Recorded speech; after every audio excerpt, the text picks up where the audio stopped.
Hello सांग जबरदस्त गोटे नुआ पांचटी जीव विज्ञान शब्द विषय में पूरा पूर्ण भाव में जाना। तो यही भिडटी आप लाइक और कमेंट करने भूलें ना। आपंकर उत्साह आमको ये देखो एपिकल्चर एपिकल्चर माने महुमाछी को गवेषणा को एपिकल्चर कहुए।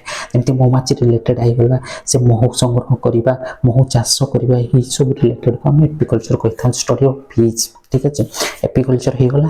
तो आम ओडिशा भी हो भारत वर्ष हो प्राय सब देश में एपिकल्चर महुमाछी मानकर चाष हो गलानी। तो यही महू आम नित्यांत आवश्यक जमी मेडिसिन हिसाब से भी आम ग्रहण कर डेली रूटीन रे भी आम हेल्थ को आहरी सुदृढ़ करने महू नितांत आवश्यक। तो यही कल्चर द्वारा एपिकल्चर द्वारा आम चाष कर महू चाष जहाँ कहते। तो महू मानकर पुणी आउ गोटे मनरे माइंड रे आसी कि महू मानक वैज्ञानिक नाम कौन ये महू माछी जो अच्छी वैज्ञानिक नाम टी कौन। तो महुमाछी मान वैज्ञानिक नाम हो एंथोफाइल। आप जानिले वैज्ञानिक नाम आम महुमाछी वैज्ञानिक नामटी हूँ एंथोफाइल। मन रखिथे निश्चित भाव परीक्षा भी आसपे कि आप जाना उचित। आप जब एपिकल्चर चाष करेंगे कि महुमाछी चाष करेंगे नितांत जाना उचित।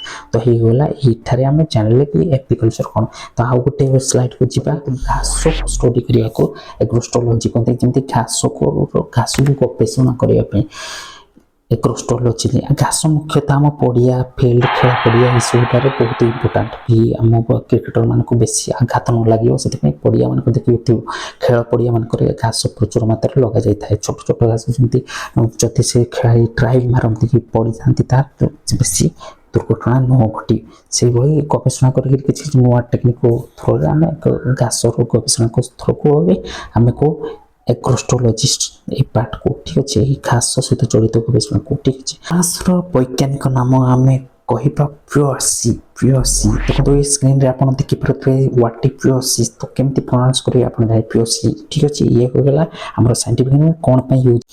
आउ गोटे स्लाइड रे आम आसी जाइछु। देखो ये पड़े एंगियोलॉजी।